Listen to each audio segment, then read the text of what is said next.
ज्योति से आलोकित संसार, परम पुरुष पूरंदनी आनंदी घन सुख रूप, सरिवारंभ में पूजिए पावन चरणी, सरिवारंभ में पूजिए श्री सती गुरु चरणी।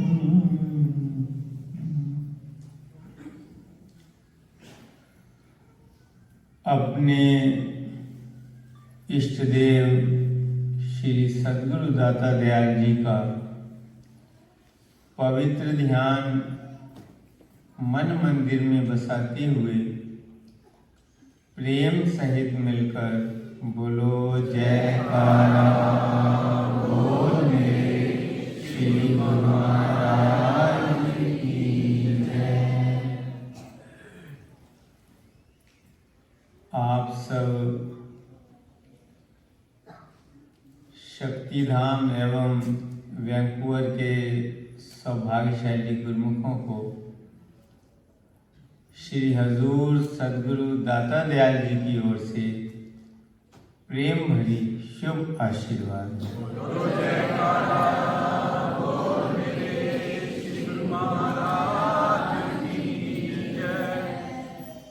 आप सबके प्रेम, श्रद्धा, विश्वास और भक्ति की लगन पर श्री सद्गुरुदेव दाता दयाल जी बहुत बहुत प्रसन्न हैं।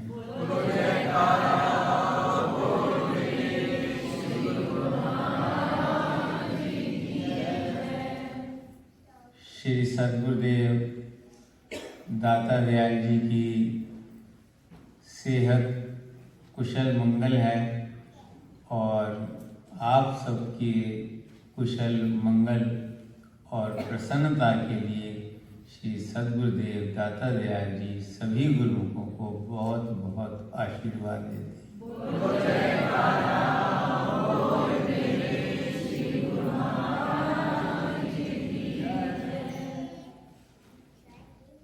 बड़े भाग्य से जीव को सत्पुरुषों के पावन सत्संग की प्राप्ति होती है।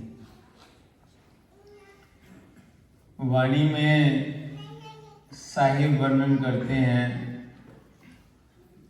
कोटि जन्म भ्रम भ्रम भ्रम आयो, बड़े भाग साध संग पायो।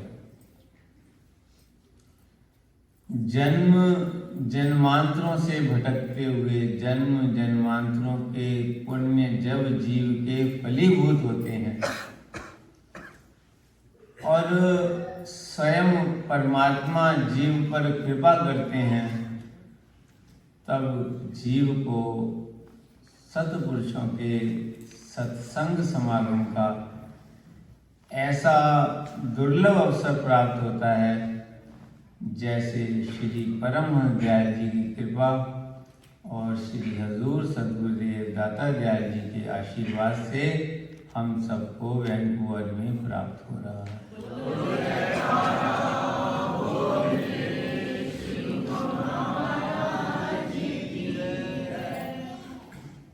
महापुरुषों के सत्संग में ही आकर जीव को भक्ति की प्राप्ति होती है।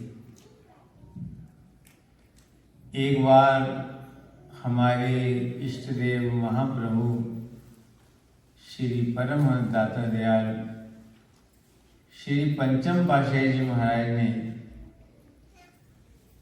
स्पेन में कृपा की थी। तो आश्रम के बाहर गार्डन में सैर कर रहे थे। सामने एक बिल्डिंग दिखाई दे रही थी। तो सैर करते हुए श्री सद्गुरुदेव महाराज जी ने वहाँ के प्रेमियों से पूछा, ये ऊंची सी बिल्डिंग में क्या है? उन्होंने विनती की, श्री गुरु महाराज जी ये A to Z स्टोर है, यहाँ पर हर प्रकार का सामान मिलता है। तो श्री गुरु महाराज जी ने मुस्कुराते हुए उनसे पूछा कि हर प्रकार का सामान मिलता है? उन्होंने कहा, जी स्वामी जी, यहाँ हर प्रकार की, दुनिया भर की हर तरह की चीज मिलती है। तो श्री गुरु महाराज जी फरमाया, क्या यहाँ पर मालिक की भक्ति भी मिलती है?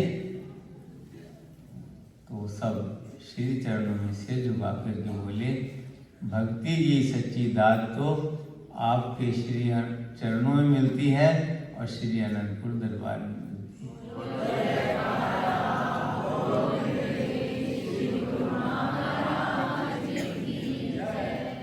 श्री रामायण में भी वर्णन आया है, भक्ति तात अनुपम सुख मूला, मिले जो संत हो ही अनुकूला। कि अनुपम सुख देने वाली प्रभु की भक्ति केवल जीव को सत्पुरुषों के सत्संग में और सत्पुरुषों की कृपा से ही प्राप्त होती है। इसीलिए वेद शास्त्र सदग्रंथों ने सत्संग की महिमा का वर्णन किया है। इतने वेद शास्त्र और संत सत्पुरुष भक्ति की महिमा गाते हैं। सच्चे दिल से जो भक्ति करते वे ही भगवान को पाते हैं। जब से तब से व्रत नियम ना अन्य किसी भी साधन से भक्ति मिलती है, केवल सत्पुरुषों के चरणन में। भक्ति के दाता इस युग में श्री परमहंस दयाल हैं, मुक्त करो से कर रहे सबको माला माल। बोलो जयकारा बोल मेरे श्री गुरु महाराज की जय। जो भी इनकी शरण में आता, जो भी इनकी शरण में आता, उसके दुख सब हरते हैं। प्रेमी भक्तों के दामन में सच्ची खुशियां भरते हैं।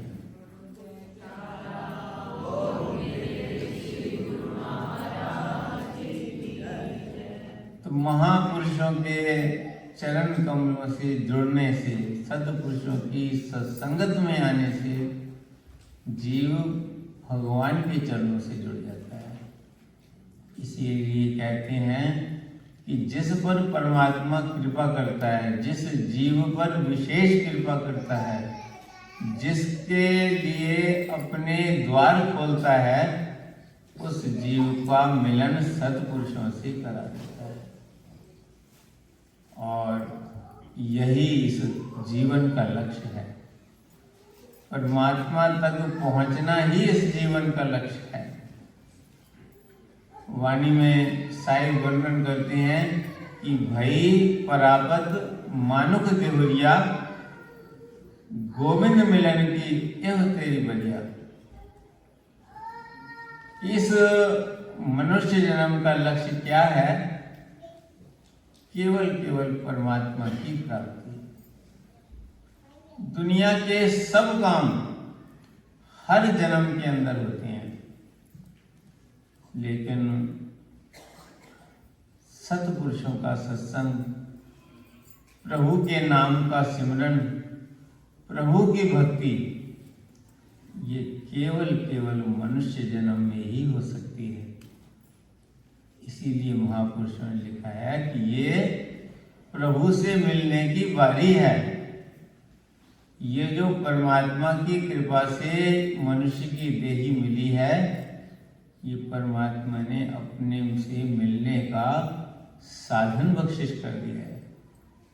आगे वर्णन करते, अवर कार्य तेरे किते न काम। बाकी जो मनुष्य सोचता है कि धन कमाना मेरा काम है, किसी ने अपने जीवन के लक्ष्य को कोई बड़ा इंजीनियर बनने बनाया है, कोई बड़ा डॉक्टर बनना चाहता है, कोई बड़ा साइंटिस्ट बनना चाहता है, कोई बड़ा बिजनेसमैन बनना चाहता है, कोई बड़ा लीडर बनना चाहता है। तो महापुरुष कहते हैं कि अवर काज तेरे किते न काम। ये तेरे जीवन का लक्ष्य नहीं है।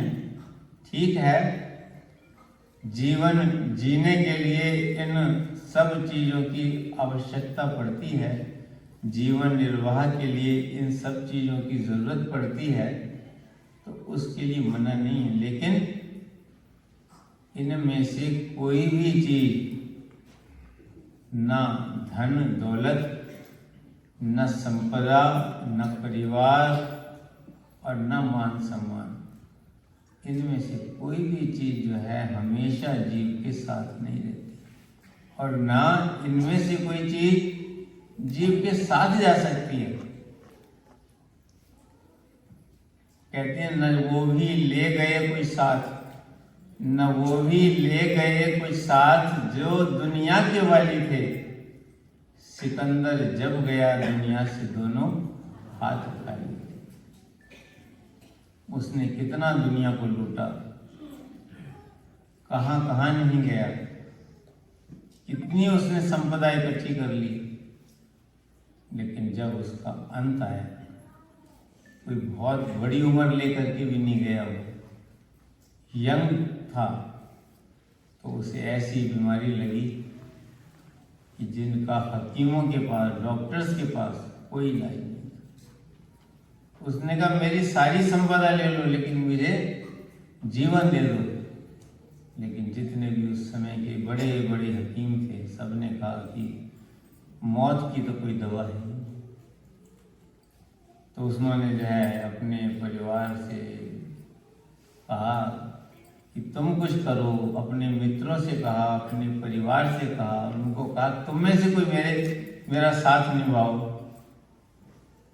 सबने यही कहा कि हम तो जो है इसमें जब मौत के आगे सबका सिर झुका हुआ है, इसके आगे कौन साथ दे सकता है? कोई साथ नहीं दे सकता। तो महापुरुष फरमाते हैं कि अवर काज तेरे हिते ना काम। ये सब इस शरीर से, शरीर तक ही इसका इनका संबंध है, और जब शरीर भी छूट गया तो सब चीज खत्म। जब तक इंसान के अंदर सांस चल रहा है तो वो दावा करता है ये मेरा है, ये मेरा है, ये मेरा है, ये मेरा है। कहते दुनिया का दीवाना कहे मुल्क मेरा, आई मौत सिर पर न मेरा न तेरा। कोई भी चीज इंसान की नहीं बचती, सब यहीं कहीं इधर। तो अपनी चीज कौन सी है? कौन सी चीज है जो जीव को उस मालिक से एकाकार कर देगी? कौन सी चीज है जो उसे मालिक से मिला देगी? कौन सी चीज है जो जीव को अपने जीवन के लक्ष्य को पूर्ण करा देगी? आगे वर्णन करते हैं कि मिल साध संगत भज केवल नाम। सत्पुरुषों की सत्संगत में जो समय तुम्हारा व्यतीत होगा, जो प्रभु के सिमरन में समय व्यतीत होगा, वो उस मालिक की दरगाह में लिखेंगे। वो तुम्हारे मालिक से मिलाने में काम देगा। जितना जितना आप संतों की संगत में आएंगे, जितना जितना सिमरन करेंगे, उतना उतना प्रभु के समीप होते जाएंगे। कृपा करे जिस आपनी होवे साधु संग, ज्यों ज्यों बधाइए त्यों त्यों हरि के रंग।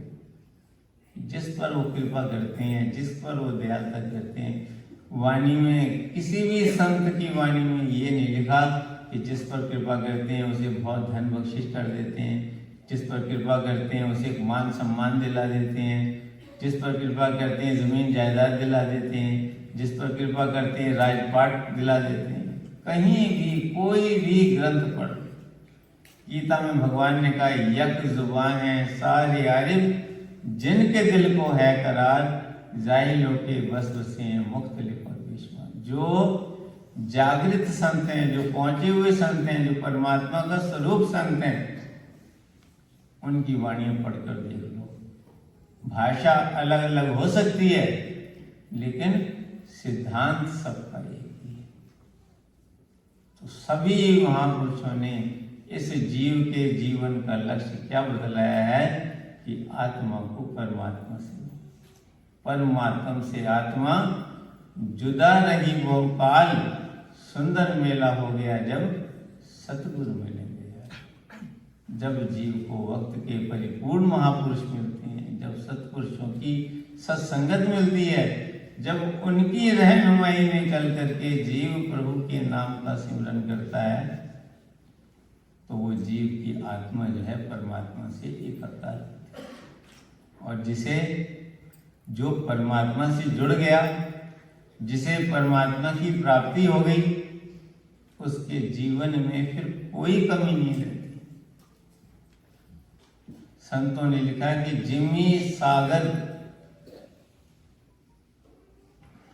जिमी सरिता सागर बह जाई, यद्यपि ताहि कछु कामना नहीं।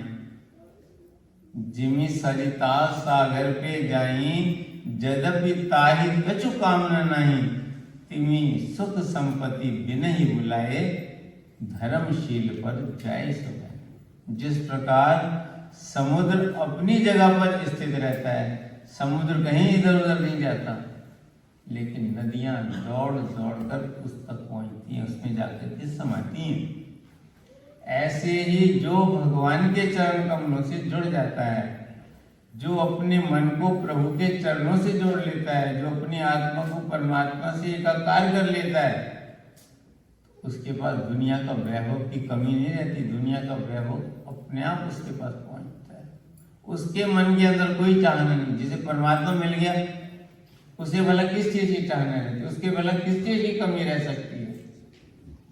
एक राजा था, एक बार उसने अपने जन्मदिन पर अपनी प्रजा को एक पार्टी दी।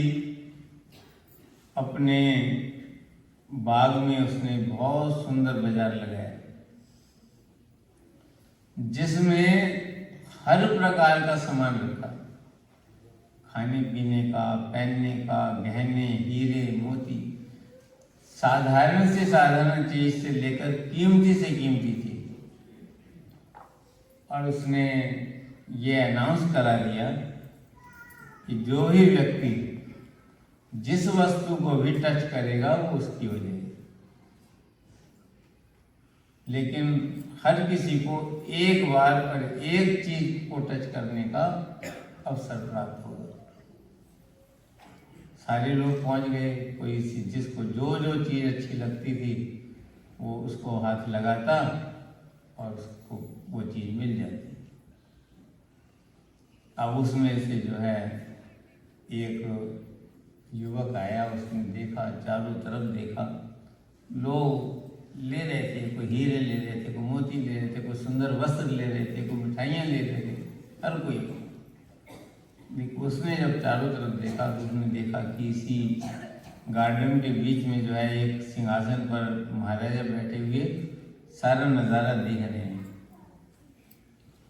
तो उसने सब तरफ वो अपनी दृष्टि फैलाई, हर चीज को देखा, हर वस्तु को देखा, और उसके बाद बीच में से रास्ता बनाता हुआ वहां पहुंच गया जहां राजा साहब सिंहासन पर विराजमान थे, और वहां पहुंचकर उनके चरणों को हाथ लगाया। तो बादशाह ने कहा, ये सब चीजें तो वहाँ नीचे बगीचे में हैं, तुम यहाँ कैसे आ गए? उसने कहा, आपकी जो है, आपने जो आदेश दिया है कि इस बाग के अंदर जो कुछ भी है, जिस पर तुम टच करोगे वो तुम्हारी हो जाएगी। मैंने आपको टच कर दिया, बाग मेरे हो गए। तो जिसका राजा हो गया, बाकी सबको एक एक चीज मिली, उसका सारा राज उसका हो गया। बोलो जयकारा बोल मेरे श्री गुरु महाराज की जय। तो ऐसे ही महापुरुष हम जीवों को ये उपदेश देते हैं। उनमें तो एक जिस चीज को टच किया वो चीज उसकी हुई, लेकिन महापुरुष कहते हैं इस दुनिया में तो तुम किसी भी चीज को पकड़ के रखोगे, कोई चीज तुम्हारी नहीं बनेगी। इसलिए उस मालिक को अगर तुमने पकड़ लिया, उस मालिक के चरणों से अपनी सूरत को जोड़ लिया, जैसे अभी भजन ही बोल रहे थे, मेरी सूरत शब्द से जोड़ दे। अगर सतगुरु की कृपा के, सतगुरु की रहनुमाई में चलते हुए, सच्चे नाम का सिमरन करके, भक्ति की कमाई करके, प्रभु के चरणों का प्रेम बढ़ा करके उनके चरणों से अगर हम जुड़ गए तो वो मालिक हमारे हो जाएंगे। मालिक हमारे हो जाएंगे तो दुनिया की हर वस्तु हमारे पीछे, किसी चीज के लिए हमें दौड़ने की जरूरत नहीं है, दुनिया की पदार्थ हमारे पीछे। एक प्रेमी परिवार है नागपुर में, तो एक बार वो श्री अनंतपुर आए और मिले, तो अपनी आप बीती उन्होंने सुनाई कि पहले दो भाई हैं वो, तो पहले उनकी जो है नागपुर में छोटी सी दुकान थी और छोटा सा घर था, बड़ी गरीबी में जो है अपना जीवन व्यतीत कर रहे थे। तो एक दिन कुदरत का करना, श्री अनंतपुर दरबार की कोई संत उधर से गुजर रहे थे, उनकी दुकान से कोई सामान लेने के लिए गए, वो बेरिंग का काम करते हैं। तो उन्होंने उनसे पूछा कि तुम नाम का सिमरन करते हो? बोले नाम का सिमरन तो नहीं करते, हमें नाम लिया ही नहीं, हमें कुछ पता ही नहीं। बोले हम तो इतनी गरीबी मुश्किल से जीवन व्यतीत कर रहे हैं, आप हमारी दुकान पे, हम तो देखते रहते हैं कि कोई कब ग्राहक आए और हमारे कुछ सामान बिक्री हो। तो उन्होंने कहा नहीं, ये दुनिया के काम तो अपने ढंग से चलते हैं, इंसान के अपनी कर्मों के हिसाब से इंसान को दुनिया का वैभव मिलता है। जीवन मिला है तो प्रभु के सिमरन के लिए, तुम खाली तो बैठे हो, खाली बैठे हो तो प्रभु का सिमरन करो। उन्होंने जो है श्री गुरु महाराज जी की मूर्ति उनकी दुकान पर विराजमान की, परमहंस उनके घर में विराजमान की, उनको आरती पूजा की पुस्तक दी, नाम दिया, बोले आरती पूजा किया करो सुबह शाम और 2 घंटे सिमरन किया करो। बाकी भी खाली टाइम इधर उधर इंतजार करने की बजाय भगवान का इंतजार करो। तो कहने लगे जब से श्री गुरु महाराज की मूर्ति विराजमान हुई, हमारे घर में परमहंस विराजमान हुई, हमने 2 समय आरती पूजा शुरू की और 2 घंटे भजन अभ्यास शुरू किया। धीरे धीरे धीरे धीरे हमारी जो दुकान पे जो है भीड़ बढ़ने लगी। करते करते हमने जो है जब दुकान पर भीड़ लगने लगी तो हमने दुकान बड़ी की, पैसा आया तो हमने मकान बड़ा किया। अब जो है हमारे जो रिश्तेदार हैं वो पूछते हैं कि तुम्हारे पास पैसा कहाँ से आया, अनंतपुर से आया है क्या?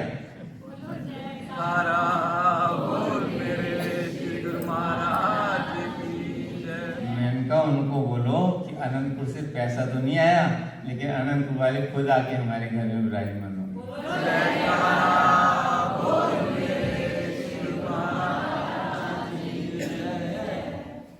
तो जब इंसान भक्ति के पथ पर चलता है, जब उसके हृदय में प्रभु के प्रेम की लगन लगती है, जब प्रभु की भक्ति की लगन लगती है, तो ये जो दुनिया की चीजें हैं, दुनिया के पदार्थ हैं, वो अपने आप पीछे पीछे आते। इसलिए महापुरुष फरमाते हैं कि सच्ची वस्तु को तुम ग्रहण करो, निज कर देखियो जगत में को काबू को नाय, नानक फिर हरि भक्ति है कई राखों मन में। जैसे अगर हम छाया को पानी देंगे तो पेड़ भी हमारा सूख जाएगा, अगर हम पेड़ को पानी देंगे, जो जो पेड़ बढ़ता जाएगा छाया अपने आप बढ़ती जाएगी। ऐसे जो जो भक्ति आपके अंदर दृढ़ होगी, जो जो प्रभु का प्रेम दृढ़ होगा, दुनिया के पदार्थ पीछे पीछे जाएगा।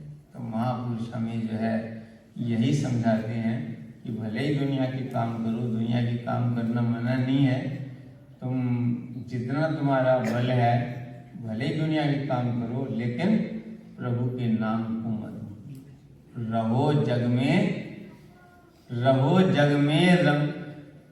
रखो सुरती गगन में। इस संसार में रहो लेकिन अपनी सूरत को जो है प्रभु के चरण कमल से जोड़ कर रंगो मन अपना भक्ति की लगन में, रहो जग में रखो सुरती गगन में, रंगो मन अपना भक्ति की लगन में। करो दुनिया के जितने काम, बेशक कोई उसके लिए मना नहीं, जितने काम करो, मगर गफलत न हो हरि के भजन, प्रभु के सिमरन में जो है कमी ना आए। इसलिए महापुरुष हमें सदैव यही शिक्षा देते हैं कि भक्ति के 5 नियमों की पालना करो, 2 घंटे सिमरन करो। हर गुरुमुख का कर्तव्य है कि 2 घंटे भजन करे। ये श्री गुरु महाराज ने छूट दी है कि तुम 1 बार में करो, 2 बार में करो, 3 बार में करो, 4 बार में करो, लेकिन 24 घंटे में 2 घंटे भजन सिमरन करोगे तो श्री गुरु महाराज जी का आशीर्वाद यहाँ भी आपके साथ है, आगे भी साथ है। अंतर में भी खुशी है, बाहर भी खुशी है, लोक भी सुहेला और परलोक भी सुहेला।